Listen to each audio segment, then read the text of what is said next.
We don't subscribe to the old school way, nor the new school way, only the optimal way. The 80-20 Baseball Experience with Coach Bo.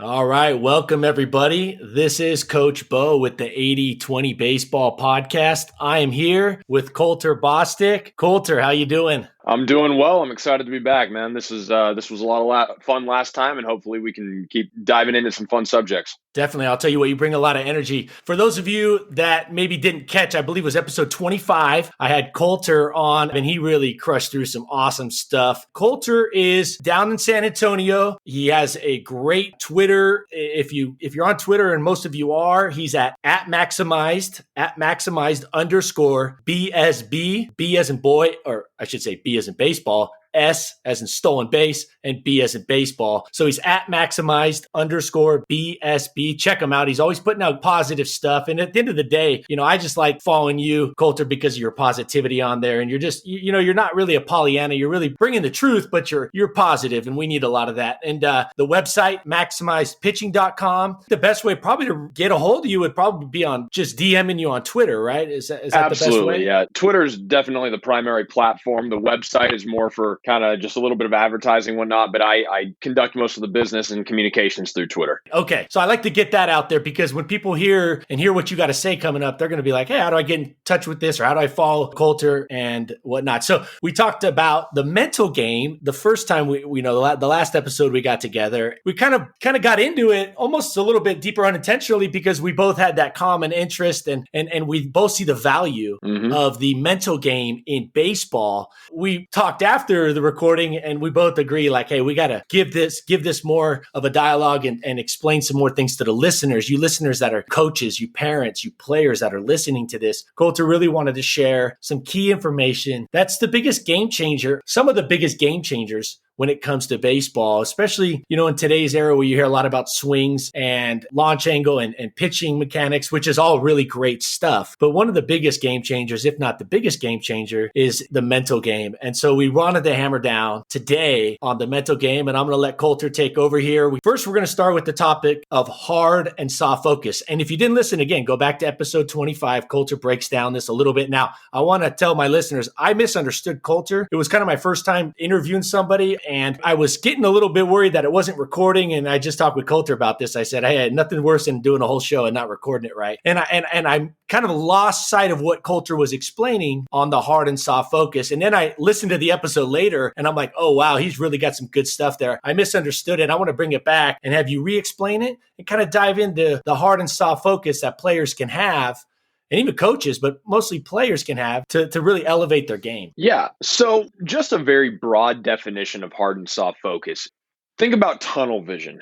If you're driving down the road and you're looking out the windshield, you see everything out and around you. That is essentially your soft focus. You're able to see all these details, but you're not really necessarily honing in on them. They're not distracting you. They're not grabbing you and forcing you to be present on just those sole details. You get the whole picture. Your hard focus is when you've got tunnel vision, when you can only see one thing ahead of you. Your goal is only that target, and nothing else around you is in your mind. You're turning off your subconscious to anything else. You're focused on that one thing. When we talk about hard and soft focus, and when I'm talking about it with my athletes, there's a very wide range of how it applies. You can talk about it from the microscopic level in terms of exactly what you're thinking when you're on the mound. Like when you toe the rubber, you have a soft focus for a second, waiting and getting your sign and just relaxing. But then once you nod and once you're in agreement, your hard focus turns on because you're trying to execute that pitch. There's the hard and soft focus of the overall game in terms of what are we focusing on in our training, as essentially, are we training as a holistic concept? That way our body is fully prepared, and then our hard focus is the skill specific things. Like there's all kinds of different concepts within that. You and I kind of got off on how there's the ground level and then there's the 30,000 square foot view of anything in this game, and hard and soft focus can really be applied to it all. And we kind of went on a tangent talking about Alan Jaeger and mental game stuff, and how there's the concept of flow, the flow state in athletics or in life in general. The idea that you have to be able to maneuver through things. You can't, if you're rigid here and you're soft there, it's going to be hard to be agile when you're talking about the mental side. Your focus is very important when I'm talking with kids, and it does not matter what age group. Like, I actually had a conversation today with a couple of boys saying, whenever that baseball is in your hand, and this does not mean this could mean in a practice situation, most definitely in game setting, whatever it may be, but whenever that baseball is in your hand, it is there for a purpose. If we have the ball in our hand and we don't have an understanding of our focus level, we are really wasting our own time. So for the example of what happened today, I had a couple boys just during the warm-up session. There was a couple balls that were errant, and I asked them, I was like, guys, are you focused? And no, not on that one. All right, well, that one right there just cost you how many seconds, how many minutes of your day? Well, I mean, it was inconsequential. It was one throw. No, it was not just one throw. It's a habit. It's something in your mind didn't take priority with that throw. If you're out here throwing a baseball, I want to get the best throws and I want to get the most mental work every single time you execute. If you take one or two off, what's to say that when you're in the middle of the game, you may not have that focus and you throw it, it doesn't go where you intend, it's right down the middle, and someone hits a 450-foot moonshot off you. That is the implication of lack of focus. Focus doesn't have to be, oh, I have to throw this ball 90 miles an hour every single time and I have to hit the black. No. It can be, hey, I've got the ball in my hand. I feel the seams. I want to try and make sure that I feel the release. I want to stay through it and I want to hit my target. I want to be very good with this throw and I want to be as good as I can on every single throw that I make today. That right there is a soft focus with a hard focus intent. Does that make sense right there? Yeah, I think you explained it nicely and kind of differentiated between intensity and focus are not necessarily the same things. And yes. You know what? It kind of, on a kind of that, like you said, that 30,000 foot view of life, we all go through life, and players, it doesn't matter how young you are listening to this, or parents, you're going to grasp this maybe a little more because your age, but life is relatively in perspective. Let's keep it in perspective. Relatively, it's short. Even for somebody who lives 90 years, it goes fast. And so we don't want to waste time and waste minutes. And like you said, even wasting throws, because you can never get that time back. And I think one of the best things at the end of your life to not have regrets, or at the end of your career to not have regrets, is to know you didn't waste any time. Whether that was doing the exact right thing or the right technique, probably not always is that going to be the case, because you're learning along the way. And you don't always know all the answers, but that you're focused and that your intent is right there in the moment, and that you're not wasting opportunities, like your example of not wasting throws. And I think that's super important to just kind of keep in mind in life in general, but as a baseball career, don't waste throws, don't waste at-bats, don't waste practices, don't waste the warm-up routines, don't waste any time out there. If you're out there on the field and you got the glove and the cleats on and you got the bat in your hand and you got your uniform on or your practice uniform on, then be here, be where your feet are at, be here, be present, and you're going to have fewer regrets in life because you're in the moment, you're present. And then from there, you can make better throws and you can adjust your process and things as you go along. Is that kind of what you're thinking on your end as far as the hard and soft focus, but also kind of the bigger picture of let's not waste time. So focus is really important. Yeah, absolutely. So what we talked about last time was we talked about how we have to make things kind of fun for the younger kids and making sure we don't burn out and do things like this. Hard and soft focus, and that be where your feet are and using your time wisely, it's such a hard concept to really grasp. We like to generalize things when we're talking with players, like, oh, if you want to be a major leaguer, you have to work harder and work longer and work more than anyone else that you're dealing with. In essence, maybe, but not necessarily. We try to push because we want guys to be as good as they can be, and we want them to strive to see how good they really can be in their own world. But you don't get 24 hours a day of hard work and hard focus out of a kid. You just can't do it. Kids have to be kids. Athletes can't work every single hour of every day. You can't always be quote unquote productive in terms of training and development. What you can do is, when you have this window of opportunity to work and build, use it to the utmost of its potential. Don't let that opportunity go to waste. Don't spend your time not getting as good as you can be in that moment. If you get, let's say, I think pitching is a far more intricate process in my mind, just because I primarily deal with pitching. I think hitting would make a much better example of this. So if you know that in a game you're going to at most maybe get 4 at bats, on average you're going to get 4 at bats in a day, and you go in and you are sleepwalking through the first 2 at bats, what did you accomplish? Yeah, you can hit home runs in your last 2 at bats, and that's great. You can call it a great day. But what would have happened if you had gone in with really good focus and you were dialed in for those first 2 at bats and you'd hit, let's say, 2 singles? Now, depending on where you are in the lineup, blah, blah, blah, could have done all these other things, but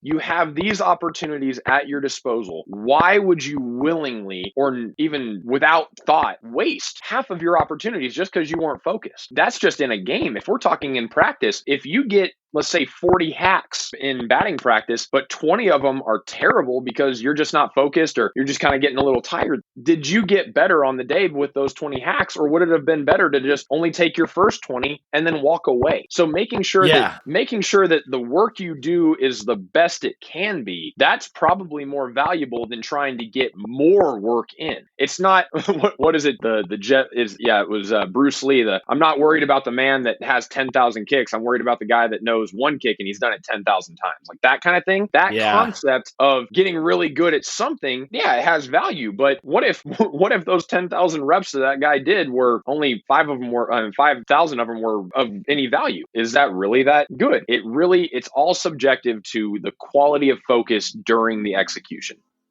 Quality of focus. That's key right there. What you said at the end just tied it all together so well there, Colter, because, you have all these things, and I think everything you kind of laid out there, it really resonates and makes sense to the parents, the coaches, to the players that are listening. I think all of you listening are going, yeah, that makes sense. Okay, but what is the root cause of it either going one way or the other, of going to quality or to suboptimal and poor quality? And that's the focus. Mm-hmm. I love the idea of the hard, soft focus in that I think of these professional athletes, and this was years ago, I went to a Chicago Bulls. Now, this will tell you how long ago it was. It was at the LA Sports Arena, which since has been torn down. Years ago, it was torn down. In fact, I believe the MLS, the LAFC soccer stadium, which is legit, is where it used to be. And I got to go. My aunt works for Boeing. I got to go underneath in the locker rooms. There was 4 locker rooms. They had a dinner for the Boeing people. My aunt took me. She got to bring one guest. And I'm, I think at the time, 13, 14 years old. This is in the middle of Michael Jordan's heyday. This is in the middle of the NBA just being massive. I was a huge NBA guy, huge baseball guy, I was just sports 24/7. So I go underneath and we eat dinner in one of the locker rooms. There's 4 locker rooms. There's one on one end, one on the other, and there's 2 in the middle. And we're in one of the middle ones. And we're eating, and it's a good spread, and the Clipper girls come in and they give us a picture photo op, and I'm like, 14, and I'm getting this photo. That's cool,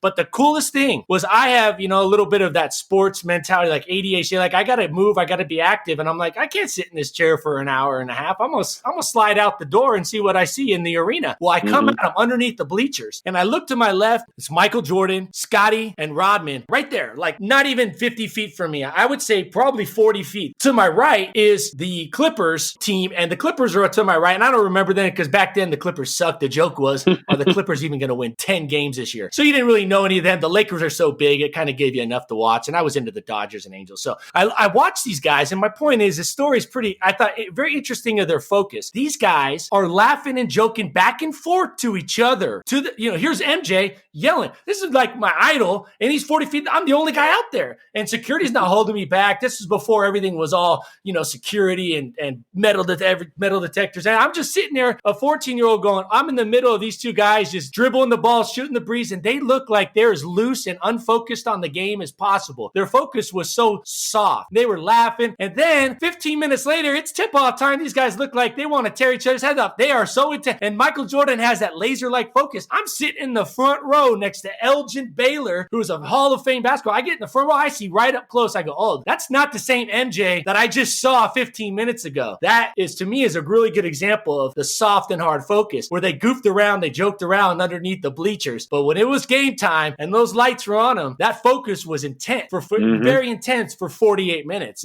You can pretty much pinpoint that with every professional athlete. That is one of the greatest defining qualities. How do you turn it off and how do you turn it on? Do you have the ability to do so? I think that's at the amateur level, that's one of the greatest struggles. I have a kid right now who is going to be a phenomenal athlete, and I have no question about that. But today he went out and he was just not very good. And I get a text message from his parents and they're like, well, it was just one of those days for him. And I was like, yeah, I mean, he didn't turn it on. This is a kid that as a sophomore has been up to 93 miles an hour. He can live 89 to 91 with ease. He goes out today and he's 83, 84. And the parents said he looked like he was asleep on the mountain. And I know this kid. I know he wants to compete, but some days he just doesn't know how to turn that competitive focus on. And it bit him. It bit him very hard. But you go and watch professional athletes, you're saying, all right, it's game 158 out of 162. And these guys are out there like joking around and during BP and having fun and just kind of playing toss. And then all of a sudden, game time, laser-like focus. Yeah, you've had a long season. You've had all this other stuff. But when it's time to perform, you know how to switch that flip in your brain and boom, it's time to focus for this short amount of period. And then we can back off. We can joke around in the dugout. But when it's back on the field and it's time to do your job, you are laser-like. That is the great separator between amateurs and professional athletes. That is the great separator between professional and elite athletes. If you can't do that, you have all the talent in the world, but if you can't get that focus to do what you need to do, you will not sustain success in this game.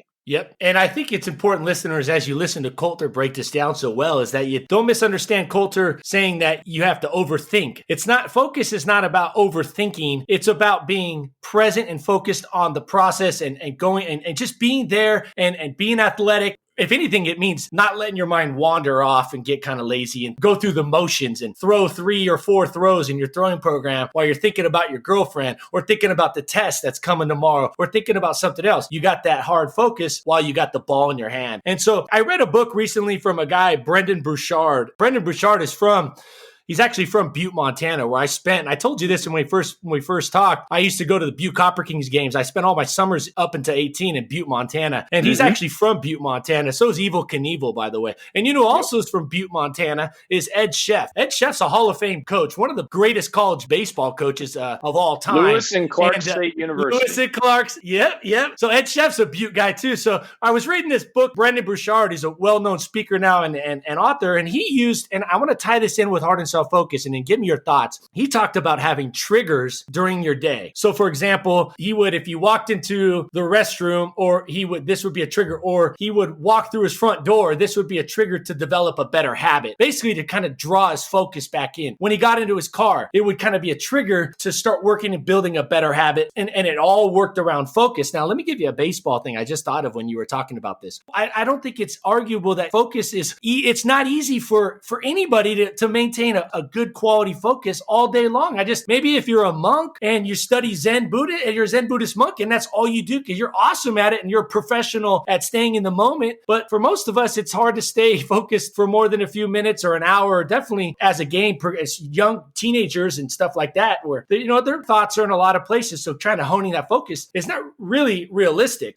How about for pitchers, when they get out to the mound, maybe when they cross the foul line, maybe when they get the ball in their hand? You said ball in the hand. I like that because maybe when the pitcher gets the ball, then it's I'm locked in mode. How about a batter gets the bat in his hand? Yeah, add to that. I've got a couple little little tricks or I guess cues that we would use. Is there's hard and soft focus within this. So I like to have guys use breathing as a focal mechanism to get them kind of more locked in. We talk about breathing in energy, blowing out energy. When they're standing on the mound and they're getting their sign, the ball's in their hand, but they're not getting ready to execute. They're just kind of fiddling with the grip or whatever, but their breathing is what's kind of harnessing them. It's interconnecting all of their systems, their brain, their feeling, everything. Hearing that audible exhale saying, okay, I'm ready to go. And then as they're going through, like either in their leg lift or going through the beginning stages of their delivery, I talk about as we breathe in the energy, it really, as we're loading up, we're holding it all in, and then we blow it all out as we try to execute through. That's a way to combine the mind and the body just in terms of just having one thing to think about. If I'm breathing, I'm executing. And then, when the ball is in the hand, if I'm standing there fiddling with the grip, that's my soft focus, I nod, I get my sign, and then right when I take that breath, I feel my fingertips on the ball. This is my job. This is what I have to Okay. execute, and I go for it. I like that. The ball is in the hand. You're still soft focused. Take the breath, get that grip for whatever pitch, and that's when it comes together. Yeah, it's interesting. I really like what you said about the breathing, because the breathing is the ultimate anchor to the moment, to the present moment. Mm-hmm. And if you can add breathing into your game, not just as a tension thing. I know it's been big over the years in baseball as a tension reducer, and that's awesome because muscles that are tense are not nearly as effective as muscles that are loose. But the breathing, I love how you tied the breathing in with kind of the transition from soft to hard focus. So the listeners listening, you can tie in breathing. How about different things work for different players when they have the ball in their hand? Maybe some players want to have the focus the minute they cross the foul line or the minute they leave the dugout. But some of your players might be a little more ADHD or a little more, their attention's a little more scattered, and maybe you're a little more realistic. Like Colter, perfect example or a perfect kind of suggestion was for those players is, hey, you're on the mound. Okay, you got the ball, you're kind of spinning it. But once you get the sign, you take the breath. So I like how you gave another example. So what would be maybe another example of this? And I think it's important that we give examples to these coaches and these players that they can go out and use right away. I know you've studied the mental game a long time. I've studied it a long time. But sometimes players just want some actionable stuff right away, and then they'll understand as they go through it themselves. They'll kind of learn the process as they go through it. So do you have anything else, like another example that you might use with players to kind of hone it and kind of iron out and kind of improve that hard and soft focus? Well, I'll issue a warning first. You want to be careful about having too many different things that you try and use to cue yourself as a focus, because then what you start doing is you start developing ritualistic things, or you start developing like unconscious superstitions and like, oh, I have to do this and I have to do this and then I have to do this to be able to pitch. Then all of a sudden, if that's what you do and something goes awry and you didn't do something, it kind of messes with your mind. So I try to tell my guys to be as simple as possible. If you can simplify. Hey, I'm going to jump, Colter, let me jump in real quick on that. But the whole ritualistic superstition, I just read about this, and I just finished reading the book, The Stillness is the Key. Stillness is the Key by Ryan Holiday. And he talks about athletes. He was talking about athletes love their routine to be so regimented, like up to 3 hours before the game to the minute. And I've always thought, like, I remember Kershaw talking about this, and I sat there up close and watched Clayton Kershaw, and every literally 30 seconds is scripted out. He knows exactly what he's going to do at 6:47 on a game night and where he's going to be and how far he's going to be on his catch play. And I thought, ooh, I like routine. I thought maybe that doesn't work for everybody. So that's kind of what you're saying there, right? What I'll say to that is, all right, you have a game that starts at 7:05 and you have your routine mapped out. What happens at 6:45 and you start getting a lightning delay? Like, if that lightning delay completely disrupts your ability to go through your process, does that affect your ability to go out and perform? Now, for a guy like Kershaw, no, it doesn't. He can just go ahead and lock in and do his own thing. It's more of a comfort, not necessarily a crutch. That's the difference between the professional and the amateur. Is, do you understand that your process is building you a comfort zone, but you have flexibility within it? Or are you relying on something that necessarily doesn't have a true impact, but because you had success one time, you feel like you're going to have success because of it the next? Is it really preparing you, or is it hampering you? There's two big differences between that. When you're developing something that's going to help you focus or help you get locked in, I think simplicity is the greatest thing. And simplicity can be like, yeah, I feel really good about it, but one thing I have to do, if I don't get to do anything else beyond just like I have to rush and warm up and do this, if I can just step on the mound, close my eyes and take one good breath and then open my eyes again, I'm good to go. If I can just retreat, relax, clear the mechanism and go. Honest to God, if any of your listeners have not watched For Love of the Game, that is literally the greatest movie I've ever seen in terms of a pitcher's mental ability. Just, all right, it's my time to work, clear the mechanism, go to work. Yeah, that's a great movie. And if you haven't seen that movie and you play baseball, if you haven't seen it, you got to go watch that. I would recommend watching it a few times, maybe at the beginning of every season. That's a great example, Colter, of exactly what we're talking about. And not only that, it's an enjoyable movie. Kevin Costner does a great great job, especially with those baseball movies. I highly recommend that. And in fact, I have it I think on my website. I have it as one of my movie recommendations for coaches and players. I want to touch on something here you talked about that I think is so important. It's not about, and this is something that, in fact, the Ryan Holiday, who's kind of a well-known guy, he's come along lately. Although a lot of the stuff he's talking about is really just old stuff or even ancient wisdom, and he admits that. But he's packaging it in a contemporary kind of dialogue and message, and I think that's really great. And one thing he talked about towards the end of the book, he was talking about the busybody, working more hours. So in baseball, practicing more hours, and that the law of diminishing return comes back and bites you. It comes back and gets you. And eventually it'll either collapse your career, or it'll lead to injuries. He specifically brought that up in the book, players that over-practiced and then caused issues with their body, but just the mental side of it, and also just the whole idea, the principle of law of diminishing return. And so I'd like to look at it like this, Colter. Put a cap on your practice hours.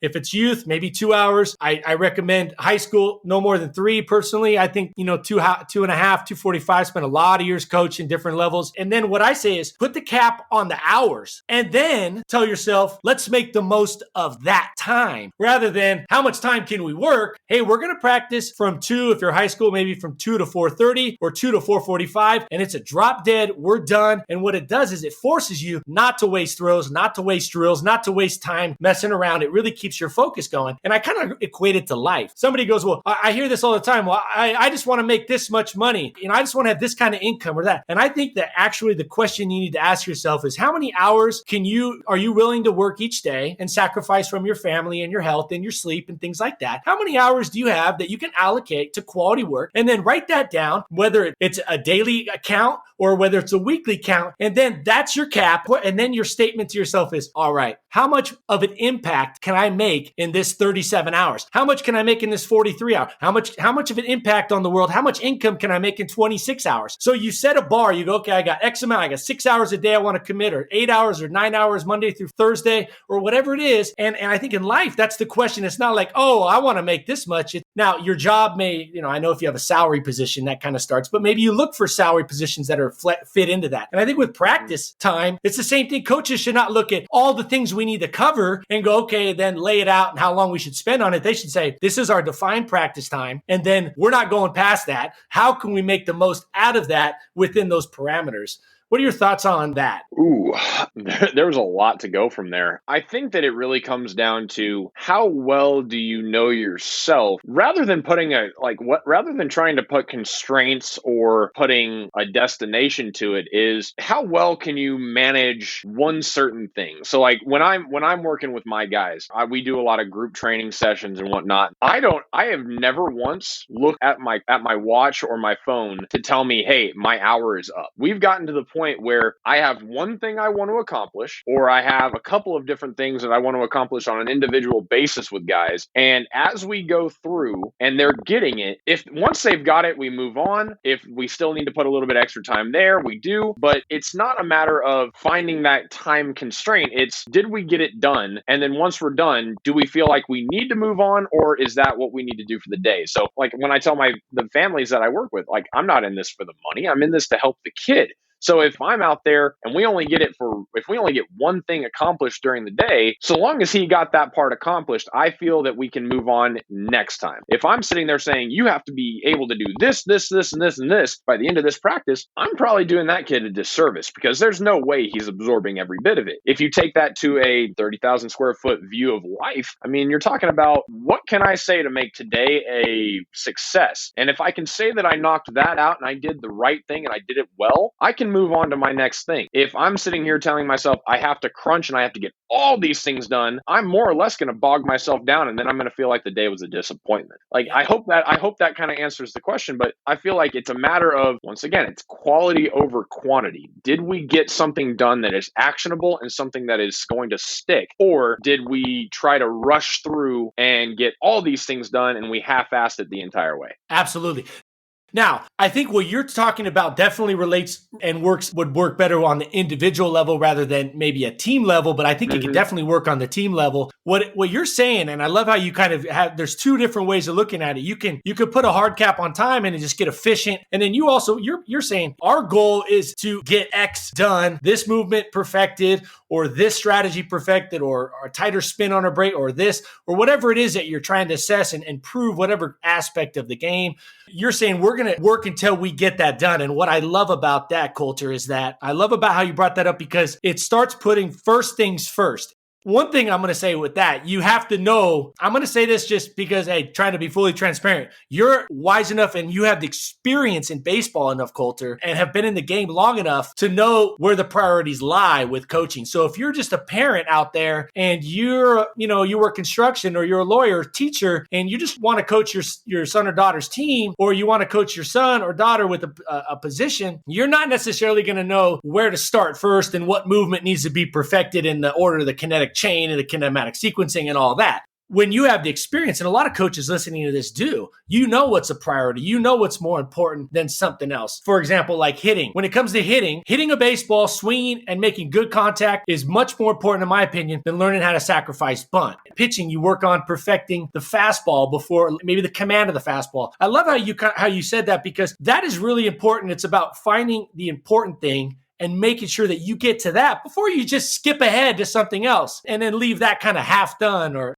I'll admit, from the team standpoint, yeah, if we're talking about we have to be able to, as a team, get these things done, then yeah, you have to obviously manage your time in a different manner, and you have to have a different approach. If we're talking individual development, then kind of like what I mentioned, like I want to attack doing that which is a priority and getting it right and getting it so it sticks. That's more important than knocking out this entire checklist. So there's the overview, and then there's the individual view, and being able to balance that as a coach is critical. I love it. And so as a parent listening to this, they reach out to you and they say, hey, Colter, what do we got to work on? They go to work with you and you can line it out for them. You could say, this is kind of the first, steps. This is the order we're going to work through because I've assessed it. I'm looking at it and I've evaluated it and I go, these are the first steps. And you know what, by the way, Colter, you do a great job of that. When I'm seeing you post on Twitter and I see you talk about a specific movement, and then I see a tweet 3 days later or a week later go,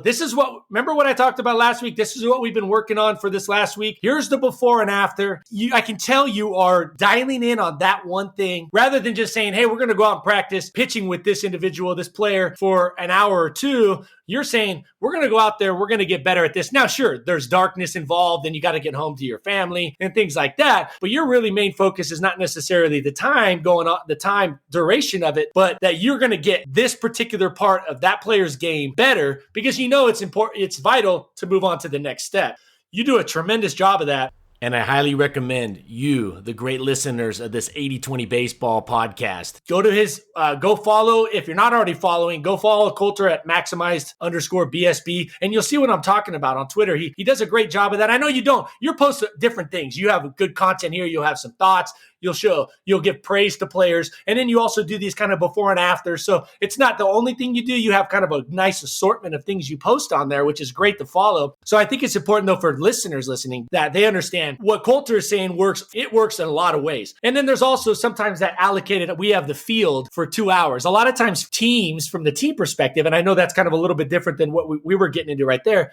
And listeners are going to be players. They're going to be parents or coaches of certain players. And then there's going to be parents and coaches of teams. So from a team perspective, I think it's important to say, hey, what can we get done within this time? And then cap the time. And a lot of times it's your field time, or you have the batting cage for an hour and you only have X amount of time. But it all lies under focus, right? Having good quality focus, hard and soft focus, and then also being able to prioritize. And you do a great job, Colter, of prioritizing the key movements. And that's something where if you're in the San Antonio area or you're just on Twitter, which is pretty much most people, you need to get in contact with Colter and just talk to him about how he can lay it out for you. So maybe you can do something remote and you can work with him as a remote thing or whatever you got. I just think that what you're saying, Colter, makes perfect sense. I just want to be fully transparent because you and I could talk baseball and we've been in the game probably a total of combined 60 years. I want to look at it like from somebody who's maybe played a little, but or a high school coach that did play some high school, but they haven't gone in deep. They're maybe teaching on the side. You and I are full-time baseball guys. We're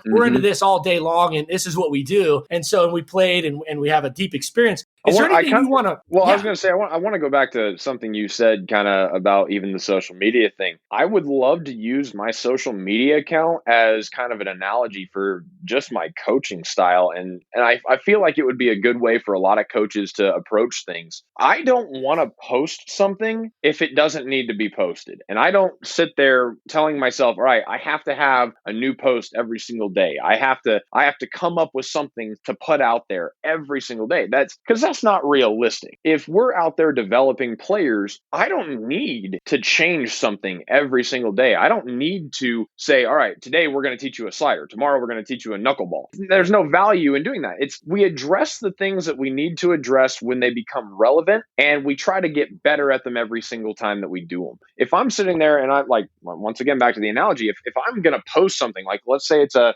change-up grip, and I've got somebody that threw a really great change-up grip, I want to give them some praise. I want to show that we've been working on something. But then maybe a couple days later, if I'm going to post something, I'm going to talk a little bit more about in depth on what we're talking about with the change-up grip, why that was so good and why they executed it so well, more in depth, maybe with something. That's the same way with practice. Like today, we're going to focus on throwing change-ups. Excellent. You guys threw a few. We just played catch with it at 90 feet. We got the good feel for the arm speed. All right, let's pull the plug on it for the rest of the day. Let's not try to do more because maybe your arms are a little gassed or whatever it may be. Let's come back to it tomorrow or the next day, and let's just refine a little bit. We don't need to sit there and go, all right, on to the next one, or hey, now we're going to do a different grip. All right, how about we work on the same thing, but in a different capacity, maybe a little bit of greater understanding. That way we can build layers of information as opposed to building masses of information on different subjects. Hopefully that analogy works, but that's kind of how I process training and develop players. Yeah, you definitely don't throw out stuff just to throw out stuff. And that kind of leads me into just something I got to hit this. There is this thing with social media, like you got to post to post to post. You got to post a certain amount. You got to post every day. You got to post this and you got to post. What I see is exactly what you're talking about. And this coaches and parents that are listening to this, players, there's so much massive information. And it's more of I got to just keep my name on the front of your Twitter feed or on the top of your Facebook page feed. The trade-off is you're getting a lot of stuff that's just distracting you. And a lot of times you're getting so much information, you don't even want paralysis by analysis. You got so much going on, you don't even know where to start that. And then you just say, screw it. Or worst case, you go down the wrong path. Instead of working maybe with the lower half as a pitcher, like you do so well to start, if those are where some of the issues are starting off, then they go off and start working on their grip and their stride and their hips and their legs and their torso posture and their kinematic sequencing from their feet and what their balance is terrible. It doesn't matter what grip you have. You're going to throw crappy pitches no matter what you do. I think it's important that we understand that, Colter. I'm so glad you brought that up. The Twitter world and the Facebook, it's just out there. Everybody seems to want to, not everyone. Let me take that back. I just went to my default, we have these default phrases. There's a lot of, I got to fill my feed up. I got to fill my feed. It's just not the right thing to do. And if you're a coach that's got a Twitter account, do what Colter does. If you got a Facebook account, just stick with the important stuff. And it doesn't always have to be like just the massive needle movers. It can be things that are just kind of a build, like you said, Colter, you're taking something small and building on it, kind of a series of tweets, progression of tweets. And I think that's awesome how you brought that up. I'm glad you brought that up because I've been meaning to kind of bring that up. I'm glad we could tie it in here. I look at that and I go, this coach is just throwing out stuff because they just need to feel like they're throwing stuff out or whatever reason. Mm-hmm. I haven't dug into the whole psychology. I hope it's not just because they were told you need to post every day or twice a day. I just think what happens, like you said, it's not quality and it's a massive information. So take my word for it. Don't take my word for it. Go check Colter out on Twitter. You're going to see that you do put good stuff out, but you're baseball all day long. You're not working another job and then doing baseball here. You're doing baseball pretty much as your full-time gig. You're there. You're on podcasts in the evening. You're doing video conferencing. I see you're posting video. You're out there on the field. So you're going to have a lot of cool stuff to post. You have good stuff that you can kind of build on. So I think what you're doing is great. It's not a matter, I guess, what I'm trying to say is it's not so much I'm saying coaches and people out there just try to avoid doing this or avoid trying to overly consume these people that are just pumping out stuff just to pump out stuff. That doesn't necessarily mean having a lot of stuff, good stuff, like you have a lot of good stuff to put out there. So that was the thing the word. You do it organically. When you post, I see it come organically versus artificially. It seems to me you're organic. So I know it's hard for some coaches or parents that don't know how to prioritize or to vet. And that's kind of what Colter and I are trying to do here. We're trying to give you some information so you can better vet. And that's what I've done with my whole 80-20 baseball podcast, is simply going, here are some things to look at. Here's kind of a better way I've vetted, Colter's vetted, and here we're bringing it to you in a more concise way.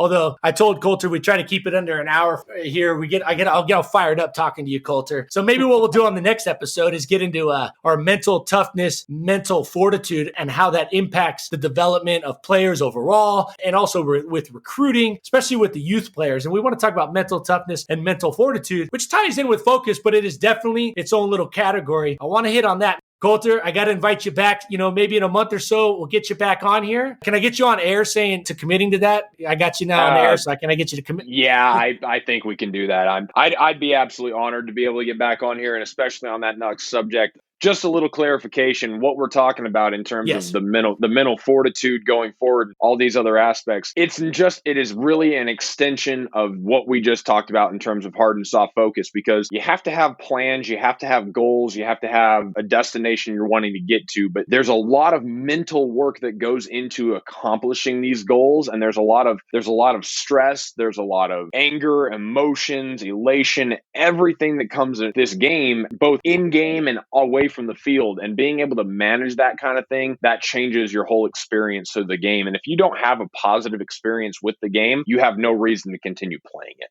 I love it. I love how you talked about to summarize this episode as we wrap it up here. The operating, it seems to me you want to have the players to have kind of an operating system rather than a solid operating system with a couple really key apps that they use. If we're talking like a phone analogy, rather than just a cluttery, crappy operating system. And then you open their phone up and there's 17 screens of apps. And what it sounds like with your focus and kind of the mental approach and routine and a regiment is to keep it simple. What I really love about that, Colter, is you're saying hey, let's not even get so regimented in our routine for so long. Let's just have some simple routines, some simple triggers that'll bring us in, whether it's the breath or gripping the pitch, not necessarily having the ball in our hand. You've gotten even shorter amount of time that you got to keep your focus, because focus tires. We all know that being seriously focused on anything, whether it's your job or it's school, you're going to get tired. You're going to get tired if you're focused. Your mental energy is going to get fatigued. You're going to feel good. Focus is nice and it's pleasant. Being in the moment is the most awesome feeling, but it also is mentally draining rather than sitting there and watching, Netflix. And I like some Netflix shows, but if you're in a state of execution and action and focus, you're not going to be able to go for no 10 hours, So I love how you say, hey, let's keep this simple and actionable and executable. If you want more examples of these, like I said, direct message or just reach out to Colter on Twitter and you can get more examples of that. I love how you're talking about focus. It's so important. Now, why do we spend this much time on focus? I believe the number one domino in life, and I just did a book review on another podcast on The Power of Now. The Power of Now is Eckhart Tolle. To me, it is the number one recommended book that I can recommend to anybody. Baseball, any book. And it doesn't talk about baseball, but it's just because of the power of being focused, the power of being in the moment. And again, I love how you said it's not intensity and it's not overthinking. It's just, having that ability to go from laughing, joking in the dugout to getting out on the mound and then dialed in, or to going out at practice like your players were. I think you said it was today or the other day. They're out there and they were not focused during their throwing routine, their throwing program. And so they should have had, and maybe that's something you're working on them with. I'm sure you are. What's a step? Maybe what's a trigger for them? Once they get on the line or once their partner's in front of them or once they set their feet or whatever it is, hey, boom, my focus, my intent is on getting better at whatever Coach Bostick is working with me on. Maybe you could sum up the hard and soft focus, any tie up any loose ends.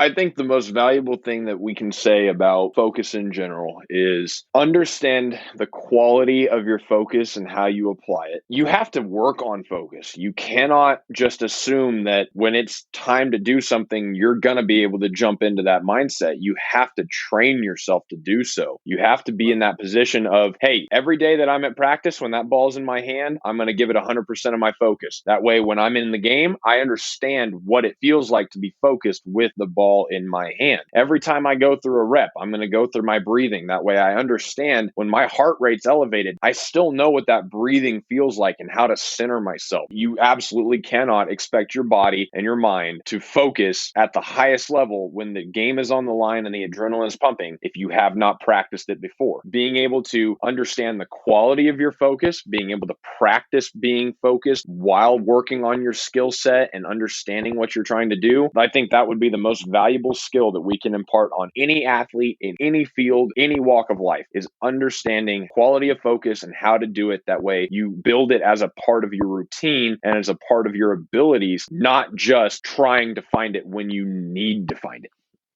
I love what you said there about building it into your practice, and build it and practice focusing. Practice what we're talking about here. And that is the ability to get that focus dialed in, because, unless you go out and practice it with intent, it's going to be kind of absent-minded to it.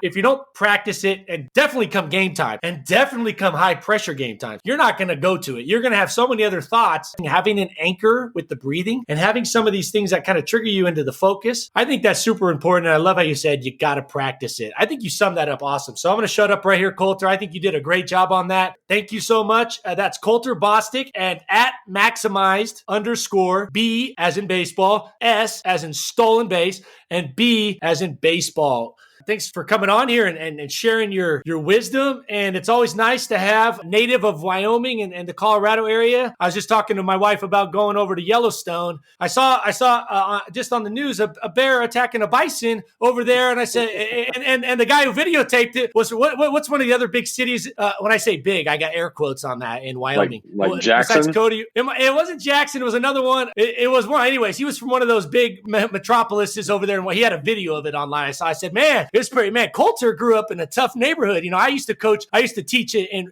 kids from Watts, but I don't know, man, you grew up around grizzly bears eating bison. So, man, that's the guy you got. Hey, talk about mental fortitude and mental game. Colter, you're the guy to talk to on that. So, hey, thank you so much. All jokes aside, hey, this was a lot of fun, and I look forward to having you come back, and we'll break some more stuff down on this super vital topic, the mental game, the mental components of baseball. I appreciate it, man. I'm looking forward to it. Thank you so much, Colter. Bye. Take care. This has been the 80-20 Baseball Experience. This is a really good team, and so you have to earn everything you have against them and take opportunities when they present themselves. Take it to the field.